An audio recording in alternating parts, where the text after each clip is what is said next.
Hello दोस्तों, कैसे हैं आप लोग। उम्मीद करते हैं अच्छे होंगे। दोस्तों, इस वीडियो में साइंस प्रैक्टिस सेट पेपर देखने वाले हैं। यह वीडियो बीपीएससी ट्री 4.0 के लिए अत्यंत आवश्यक है, तो आप लोग लास्ट तक जरूर बने रहिएगा। तो चलिए शुरू करते हैं। शुरू करने से पहले यदि आप नए हैं तो चैनल को सब्सक्राइब कर लीजिए, बेल आइकन को प्रेस कर दीजिए और एक बार वीडियो को शेयर कर दीजिए। देखिए, फर्स्ट है कि निम्नलिखित में से कौन सा समूह में सर्वाधिक ऊष्मारोधी हैं। तो यहाँ पे राइट आंसर होगा तीसरा ऑप्शन। ठीक है, यह है प्लास्टिक, एवोनाइट, कागज, कपास, बेकेलाइट, शुष्क हवा और रबर।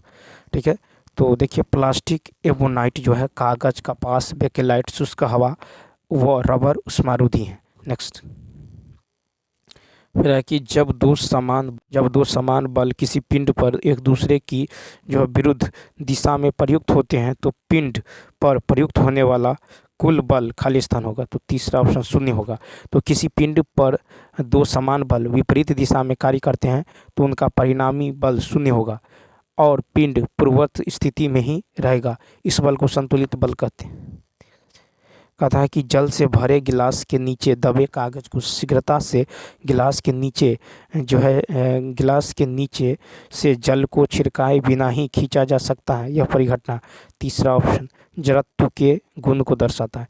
तो जल से भरे गिलास के नीचे दबे कागज को शीघ्रता से गिलास के नीचे से जल को छिड़काए बिना खींचा जा सकता है। ठीक है, ये परिघटना जड़त्व के गुण को दर्शाती है। किसी वस्तु का गुण वह गुण जिसके कारण कोई वस्तु अपनी स्थिति को बनाए रखना चाहता है, जड़त्व कहलाता है। नेक्स्ट, 1 kg द्रव्यमान व 3 सेंटीमीटर त्रिज्या के एक ठोस गोले को इसके केंद्र से जो है जाती हुई अक्ष के परितः 50 रेडियन सेकेंड के कोणीय वेग से घुमाया जाता है। घूर्णन की गतिज ऊर्जा, तो यहाँ पे काइनेटिक एनर्जी क्या होता है, 1/2 mv या यहाँ पे LV² ले लें। ठीक है, तो यहाँ पे या फिर 1/2। ठीक है, तो ये हो जाएगा 1/2 गुने जड़त्व आघूर्ण गुने कोणीय वेग। ठीक है, गुने कोणीय वेग का स्क्वायर। ठीक है, तो यहाँ पे जो हो जाएगा आपको, ये हो जाएगा 1/2 इंटू 1/5। ठीक है, 1/5 m का मान 1 और r का स्क्वायर कितना है, 3 का स्क्वायर। ठीक है, तो ये हो जाएगा आपको कितना हो जाएगा, तो 3×9/10 जूल। ठीक है, तो 9/10 जूल हो जाएगा। ठीक है, कितना हो जाएगा, 9/10। ठीक है, 9/10। तो इसका राइट आंसर होगा तीसरा ऑप्शन। नेक्स्ट क्वेश्चन देखिए, कहता है कि सरल लोलक का गोलक एक खोखला गोला है जो पारे से पूर्णतः भरा हुआ है। यदि 1/3 पारा निकाल लिया जाए तो लोलक का आवर्तकाल, तो 115 का दूसरा ऑप्शन बढ़ेगा। तो खोखले गोले से जो है 1/3 पारा निकाल लेने पर द्रव्यमान केंद्र नीचे की ओर विस्थापित हो जाएगा, जिससे पेंडुलम की लंबाई बढ़ जाएगी। पेंडुलम का आवर्तकाल बढ़ जाएगा। पेंडुलम का आवर्तकाल पेंडुलम की लंबाई के वर्गमूल का समानुपाती होगा। ठीक है, उसके बाद देखिए क्वेश्चन नंबर जो है नेक्स्ट है कि एक गेंद ऊंचाई h ऊंचाई पर विराम की स्थिति से जो है फर्श पर गिरती है तो ऊंचाई n/4 तक वापस उछलती है। गेंद तथा फर्श के बीच का जो प्रत्यावस्थान गुणांक है। तो 116 का देखिए राइट आंसर क्या होगा, तो तीसरा ऑप्शन 1/2 हो जाएगा। ठीक है, क्या होगा, 1/2 होगा। तो यहाँ पे देखिए, मान लीजिए ये जो है h ऊंचाई का है, फिर कहता है इससे जो है n/4 ऊंचाई से, यानी इसका ऊंचाई क्या होगा, h/4 हो जाएगा। h/4, तो ऊंचाई से गेंद गिराई जाती है। टक्कर के बाद 11/4 उछलती हैं। ठीक है, टक्कर के बाद जो है ये उछलती हैं आपको। फिर कहता है प्रत्यास्थान गुणांक जो होता है ई बड़ा होता है √H2/N1। क्या होता है, √H2/N1। ठीक है, तो यानी ये हो जाएगा √H2 यानी h/4/H, यानी कितना होगा, 1/4 यानी, ठीक है, 1/2 हो जाएगा। ठीक है, तो H2/N यानी तीसरा ऑप्शन। नेक्स्ट, किसी वस्तु को 30 मीटर से गिराने पर t सेकेंड समय लगता है। उसी वस्तु को 120 मीटर से गिराने से कितना समय लगेगा, तो 117 का देखिए। तो यहाँ पे क्या होगा, तो यहाँ पे जो हो जाएगा ये हो जाएगा T2/T1 बराबर √H2/H1। ठीक है, तो T2/T बराबर होगा 120/30। ठीक है, कितना होगा 100 यानी 30 चौका, ठीक है, यानी T2 बट्टा टी बराबर कितना होगा 2 होगा, तो T2 बराबर क्या होगा 2T यानी दूसरा ऑप्शन। नेक्स्ट फिर कहा था मशीन के भौतिक लाभ वेग अनुपात एवं मशीन के क्षमता के बीच संबंध। तो ये होता है आपको मशीन की क्षमता बराबर होता है यांत्रिक लाभ, ठीक है, यांत्रिक लाभ बट्टा में वेग का अनुपात, यांत्रिक लाभ बट्टा में वेग का अनुपात, ठीक है। तो यहाँ पे होगा फर्स्ट ऑप्शन यानी यांत्रिक लाभ MA बट्टा में VRN इंटू N बराबर होता है, ठीक है। तो मशीन की जो क्षमता, मशीन की क्षमता का कोई मात्रक नहीं होता है। नेक्स्ट क्वेश्चन देखिए, क्वेश्चन नंबर 119 है कि एक ग्रह X पर एक आदमी 500 ग्राम द्रव्यमान के पिंड को 20 मीटर पर सेकंड की चाल से फेंकता है तथा इसके जो है वापस नीचे आने पर 20 सेकंड बाद पिंड को लपक लेता है। पिंड का भार कितना होगा? तो देखिए F बराबर क्या होगा, पिंड का भार यानी mv बट्टा में t हो जाएगा, ठीक है, यानी संवेग में परिवर्तन बट्टा समय, ठीक है। तो यानी क्या हो जाएगा, तो 500 गुने 10 के पावर -3 गुने 20 और बट्टा में हो जाएगा 10, ठीक है। तो यहाँ पे हो जाएगा कुल समय जो है आपको 20/2 यानी यहाँ पे 10 होगा कुल समय। तो यहाँ पे राइट आंसर होगा तीसरा ऑप्शन 1 न्यूटन, ठीक है। तो F बराबर होगा mv बट्टा में t यानी संवेग में परिवर्तन बट्टा समय, ठीक है। नेक्स्ट 120 देखिए, कहता कि धागे के एक सिरे से बंधे पत्थर के टुकड़े को धागे के दूसरे सिरे को हाथ में पकड़कर वृत्ताकार घुमाया जाता है। अगर धागे की लंबाई व टुकड़े के वेग दोनों को 2 गुना करने पर धागे का तनाव पहले की अपेक्षा, तो पहले की अपेक्षा क्या होगा, तो ये 2 गुना हो जाएगा, ठीक है। क्या हो जाएगा, तो यहाँ पे देखिए 2 गुना हो जाएगा, ठीक है, 2 गुना हो जाएगा, 2 गुना हो जाएगा। तो यहाँ पे राइट आंसर होगा फर्स्ट। नेक्स्ट क्वेश्चन देखिए 121 है कि क्या होता है जब जल को 8 डिग्री सेल्सियस से 0 डिग्री सेल्सियस तक ठंडा किया जाए। तो 121 का होगा तीसरा ऑप्शन, जल का आयतन 4 डिग्री सेल्सियस तक कम होता है और तब बढ़ता है, ठीक है। तो यहाँ पे क्या होता है जब जल को 8 डिग्री सेल्सियस से 0 डिग्री ठंडा किया जाता है, जल का आयतन 4 डिग्री सेल्सियस तक कम होता है और तब जो है क्या होता है, तब बढ़ता है, ठीक है, घटता है और बढ़ता है। नेक्स्ट 122 नंबर यदि देखें तो कहता है कि जब कोई वस्तु उत्तल लेंस के खाली स्थान पर हो तो प्रतिबिंब अभिवर्धित, आभासी और सीधा होता है, ठीक है। तो यहाँ पे यदि आप देखें तो इसका 122 का क्या होगा, फर्स्ट हो जाएगा, क्या हो जाएगा, तो देखिए जब कोई वस्तु उत्तल लेंस के F1 और O के मध्य होता है तब ऐसी स्थिति में वस्तु का प्रतिबिंब अभिवर्धित, आभासी तथा सीधा होता है, ठीक है। तो F1 और O के बीच होगा तो प्रतिबिंब क्या होगा, तो अभिवर्धित, आभासी और सीधा होगा। नेक्स्ट कहता है कि ध्वनि का वह अभिलक्षण कौन सा है जिसके कारण समान तत्व और तीव्रता की 2 विभिन्न ध्वनियों के बीच विभेदन हो सकता है। तो 123 का होगा दूसरा ऑप्शन, क्या होगा, गुणता यानी लय, ठीक है। तो ध्वनि की वह विशेषता जिसके द्वारा हम एक ही प्रबलता और पिच की 2 ध्वनियों के बीच अंतर कर सकते हैं उसे जो है ट्रिम्बे के नाम से जाना जाता है।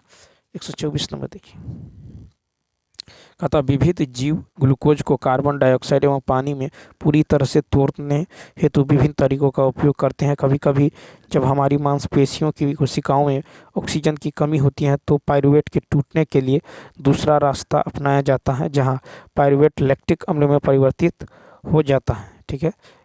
एक तो 124 का क्या होगा, तीसरा ऑप्शन यानी 3 कार्बन अणु, ठीक है, 3 कार्बन अणु। नेक्स्ट 125 है कि मेंडलीव के आवर्त सारणी में निम्नलिखित में से किस तत्व समूह को बाद में तालिका में जगह मिली है।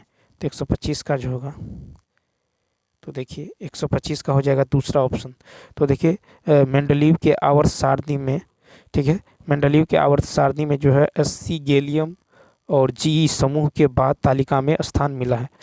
तो इन तीनों का जो है स्थान मिला है। नेक्स्ट फिर लोहे की वस्तुओं में जंग क्या बनने से लग जाती है। 126 का 2, फेरस और फेरिक हाइड्रोक्साइड का मिश्रण।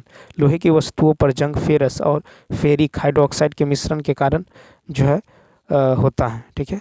नेक्स्ट क्वेश्चन देखिए, अब देखिए कि यह एक रासायनिक परिवर्तन है। रासायनिक परिवर्तन वैसा परिवर्तन है जिसमें किसी पदार्थ के रूप, रंग या गुण हमेशा के लिए बदल जाते हैं, जैसे दूध से दही का बनना, मोमबत्ती का जलना, लोहे में जंग लगना।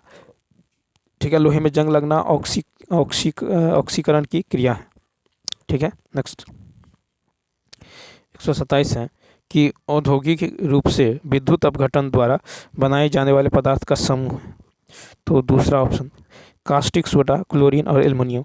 तो औद्योगिक रूप से जो विद्युत अपघटन द्वारा बनाए जाने वाले पदार्थ कास्टिक सोडा, क्लोरीन, एल्युमिनियम है। कास्टिक सोडा NaOH का विद्युत अपघटन से सोडियम प्राप्त होता है, और बॉक्साइट या एल्यूमिनी के विद्युत अपघटन से एल्युमिनियम प्राप्त होता है। 128 कहता CA3PO4 के हॉल्ट वाइज सूत्र वाले यौगिक में निहित परमाणु की संख्या कितनी होती है? 128 का दूसरा ऑप्शन 13। ठीक है, तो CA3PO4 के हॉल्ट वाइज सूत्र वाले यौगिकों के निहित परमाणु की संख्या 13 होती है। ठीक है, MgCO3 का उपयोग जिप्सम लवण बनाने में होता है। NaHCO3 का उपयोग बेकरी उद्योग में किया जाता है। T2O का जो प्रयोग परमाणु संयंत्र में किया जाता है। 129 कहता है कि धातुओं के संबंध में निम्नलिखित में से कौन सा कथन सही है? 129 का होगा तीसरा ऑप्शन, यानी धातुओं में उनकी बाहरी कक्षा में 1 से 4 जो संयोजी इलेक्ट्रॉन होते हैं। ठीक है, नेक्स्ट फिर है कि जब लोहे की फ्लाइंग में हाइड्रोक्लोरिक अम्ल मिलाया जाता है तब ये क्या होता है? 130 का फर्स्ट, हाइड्रोजन गैस और लौह क्लोराइड तैयार होता है।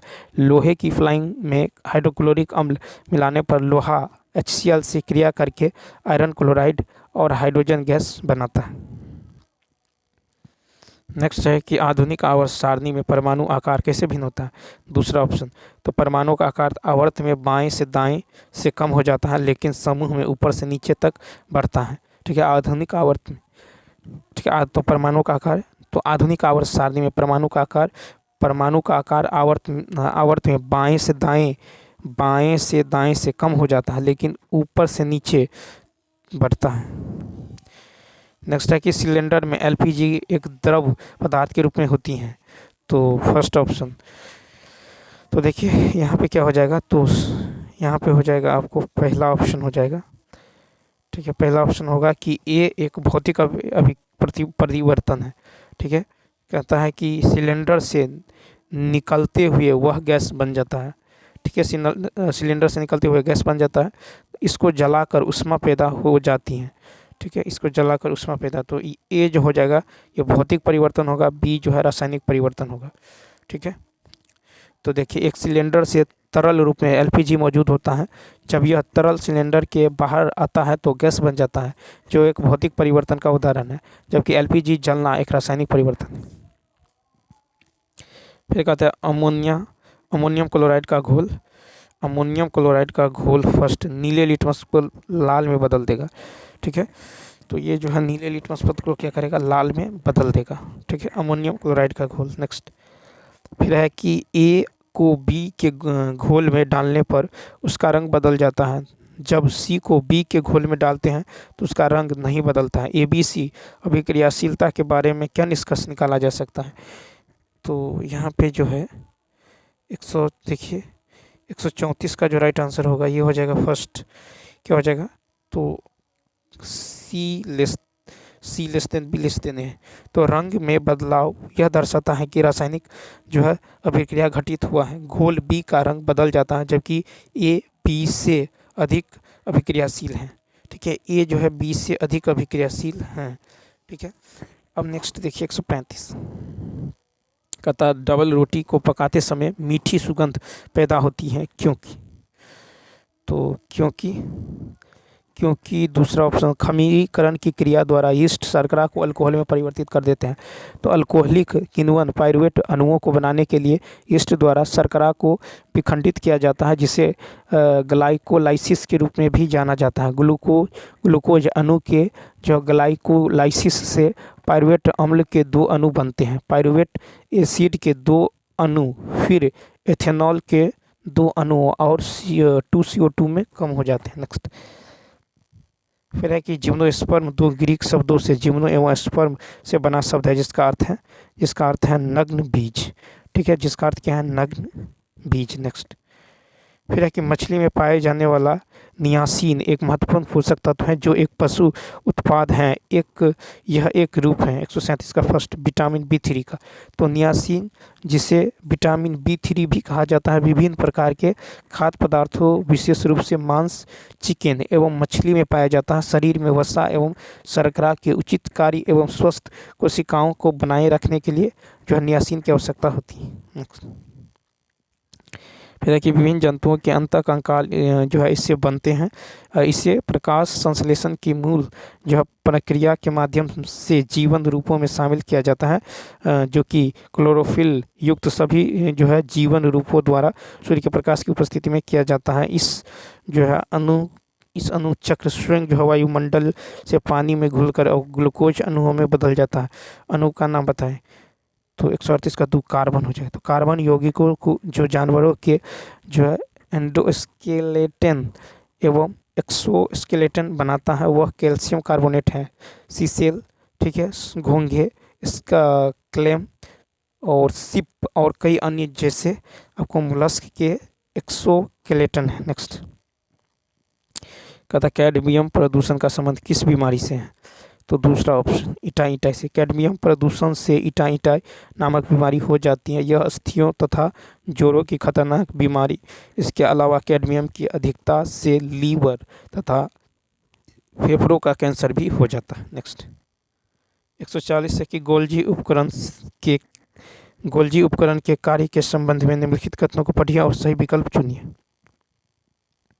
तो 140 का क्या होगा, 140 का तीसरा ऑप्शन, यानी यह जो है पुटिकाओं में उत्पाद के भंडारण, संशोधन व पैकिंग में मदद करता है। ठीक है, नेक्स्ट क्वेश्चन देखिए। कहता है कि वे हवा, सल्फर डाइऑक्साइड जैसे प्रदूषकों के स्तर के प्रति संवेदनशील पाए जाते हैं और वे आमतौर पर पेड़ों की छाल पतली हरी सफ़ेद परत के रूप में उगते हुए पाए जाते हैं। ठीक है, इन्हें वायु प्रदूषण के लिए उपयोगी जो बायो इंडिकेटर माना जाता है। जीव का नाम बताएं। तो इसका राइट आंसर क्या होगा, तीसरा ऑप्शन अमीबा। तो लसिका प्रणाली का मुख्य कार्य शरीर के सभी ऊतकों में अंतरकोशिकीय स्थानों से तक जो है तरल पदार्थों को एकत्रित करना और वापस रक्त प्रणाली के जो है नसों में ले जाना। लसिका प्लाज्मा प्रोटीन को रक्त प्रवाह। अब देखिए यहाँ पे जो राइट आंसर क्या हो जाएगा, अमीबा हो जाएगा। ठीक है, तो लाइकेन एक जटिल जीवन रूप है जो दो अलग अलग जो जीवों, एक कवक और एक शैवाल की सहजीवी की साझेदारी है। ठीक है, यहाँ पे हो जाएगा आपको अमीबा। नेक्स्ट, सॉरी यहाँ पे लाइकेन हो जाएगा। 141 का है कि वे हवा में सल्फर डाइऑक्साइड जैसे प्रदूषकों के स्तर के बहुत संवेदनशील पाए जाते हैं आमतौर पर। तो ये लाइकेन हो जाएगा। ठीक है, तो लाइकेन एक जटिल जीवन रूप है जो दो अलग अलग जीवों, एक कवक और एक शैवाल की सहजीवों को साझेदारी है। वे सामान्य तौर पर जो पेड़ों की छाल पर पतली हरी सफ़ेद परत के रूप में उगते हैं। नेक्स्ट, 142 के मानव शरीर के भीतर लसिका के परिवहन में कार्य संबंधित निम्नलिखित कथनों को पढ़िए। तो 142 का तीसरा ऑप्शन हो जाएगा कि यह आंत से पचा व अवशोषित वसा को ले जाता है एवं आंतरिक तरल पदार्थ को जो है बाह्य स्थानों से वापस रक्त में प्रवाहित करता है। लसिका प्रणाली का मुख्य कार्य है कि शरीर के सभी ऊतकों में अंतरकोशिकीय स्थानों से उत्तक तरल पदार्थों को एकत्रित करना एवं वापस रक्त प्रणाली में के नसों में ले जाना। ठीक है, लसिका प्लाज्मा प्रोटीन को रक्त प्रवाह में वापस ले जाने में महत्वपूर्ण है। नेक्स्ट, फिर है कि भोजन के अंतर्ग्रहण हेतु जो है इसका मुंह नहीं होता। ठीक है, यह जो है स्यूडोपोडिया बनाकर भोजन को घेर कर निगलता है। जब भोजन पूरी तरह से घेर लिया जाता है तो भोजन एक थैले के रूप में आ जाता है जिसे खाद्य रिक्तिका कहते हैं। अवशोषित अतिरिक्त जो है भोजन जो ग्लाइकोजन एवं लिपिड के रूप में जमा होता है। अपचित भोजन जो है भोजन रिक्तिका में एकत्र हो जाता है। कोशिका झिल्ली को तोड़कर शरीर से बाहर निकाल दिया जाता है। जीव की पहचान कीजिए। तो यहाँ पे क्या हो जाएगा, तो यहाँ पर दूसरा अमीबा एक कोशिकीय जंतु है। ठीक है, इसलिए इसके पास जो है भोजन के लिए मुंह नहीं होता। अमीबा भोजन को घेर कर जो है स्यूडोपोडिया बनाकर उसका अंतर्ग्रहण करता है। ठीक है। जब भोजन पूरी तरह से घेर लिया जाता है तो भोजन एक थैले के रूप में आ जाता है, जिसे खाद्य रिक्तिका कहा जाता है। अमीबा में कई पाचक एंजाइम भोजन के रसधानियों में मौजूद भोजन पर प्रतिक्रिया करते हैं। इसे सरल व घुलनशील जो है अणुओं में तोड़कर भोजन एंजाइमों द्वारा जो पचाया गया भोजन तक जो विसरण की प्रक्रिया द्वारा कोशिका द्रव में अवशोषित है। नेक्स्ट कहता पौधों को भी वृद्धि और विकास के लिए पोषक तत्व की आवश्यकता होती है। तो कौन से तत्व और पौधों को वायु और जल की आपूर्ति की जाती है? 5वां ऑप्शन। तो देखिए वायु पौधों को 2 पोषक तत्व कार्बन और ऑक्सीजन की आपूर्ति करती है। पानी की आपूर्ति जो हाइड्रोजन एवं मिट्टी पौधे को 13 पोषक तत्वों की आपूर्ति करती है। इन 13 पोषक तत्वों में से 6 जो है माइक्रो न्यूट्रिएंट एवं अन्य 7 पोषक तत्व सूक्ष्म पोषक तत्व है। नेक्स्ट फिर शरीर में लगी चोट की मरम्मत के लिए किस प्रकार के जो है सेल विभाजन का प्रयोग किया जाता है? फर्स्ट तो केवल समसूत्रण। तो शरीर में लगी चोट की मरम्मत के लिए केवल समसूत्रण सेल विभाजन का प्रयोग किया जाता है। इसे परोक्ष कोशिका विभाजन भी कहते हैं। इस प्रकार की कोशिका विभाजन शरीर की जो कायिक कोशिकाओं में होता है। नेक्स्ट फिर है कि बीजांड, जिसमें जो है अंड द्वार एक सिरे पर होती है जबकि निभाग और नाभिक दूसरे सिरे पर होते कहलाता है। 146 का फर्स्ट यानी अर्थोटॉप्स। ठीक है, तो अर्थोटॉप्स की स्थिति में बीजांड में जो अंड द्वार एक सिरे पर तथा निभाग तथा नाभिक दूसरे सिरे पर होता है। अर्थात जो अर्थोटॉप्स में M1C1F1 एक सीध में होता है। ठीक है, नेक्स्ट देखिए फिर है कि निम्नलिखित में से कौन सा कथन सही नहीं है? 147 का तीसरा ऑप्शन। तो देखिए वनों की कटाई विभिन्न उद्देश्यों की पूर्ति के लिए वन भूमि को साफ करने का कार्य दुनिया भर में बढ़ती हुई जो है चिंता है। ठीक है, इसमें से पर्यावरणीय समस्याओं को जन्म दिया। इनमें से कुछ वन्यजीव की हानि, जैव विविधता पर प्रभाव, जलवायु परिवर्तन, ग्लोबल वार्मिंग और जल चक्र पर प्रभाव शामिल है। नेक्स्ट 148 कहा था कि मानवों में एक अंतःस्रावी ग्रंथि भी है, यह बी हार्मोन उत्पन्न करती हैं। ठीक है, इसकी कमी से सी रोग होता है। तो 148 का होगा दूसरा अग्नाशय इंसुलिन डायबिटीज़ यानी डायबिटीज़ मेलिटस। तो मानवों में अग्नाशय एक अंतःस्रावी ग्रंथि भी हैं और यह इंसुलिन जो है हार्मोन उत्पन्न करती हैं। ठीक है, और यह इंसुलिन हार्मोन जो है उत्पन्न करती हैं। इसकी कमी से डायबिटीज़ मधुमेह होती है। इंसुलिन की कमी से डायबिटीज़ मधुमेह होती है जो ठीक है, जिससे मेलिटस रोग होता है। नेक्स्ट कहता पौधों की अपनी वृद्धि विकास के लिए निम्नलिखित में से किस प्रकार के जो है सूक्ष्म पोषक तत्व की आवश्यकता होती है? 149 का फर्स्ट नाइट्रोजन। तो नाइट्रोजन पौधों द्वारा अवशोषित होते हैं। सूक्ष्म पोषक तत्व potassium, sulphur, calcium, nitrogen, phosphorus, magnesium, manganese, boron, cobalt, ठीक है, मोलिब्डेनम, जस्ता, लोहा, तांबा, आयोडीन होती है। 150 नंबर देखिए कहता कि पौधों में शोषण के संदर्भ में कौन सा कथन सत्य है? 150 का तीसरा ऑप्शन, शोषण दिन और रात दोनों समय होता है। ठीक है, तो चलिए दोस्तों इस वीडियो में इतना ही। यदि यह वीडियो अच्छा लगा हो तो लाइक, शेयर और सब्सक्राइब करना ना भूलें। Thanks for watching.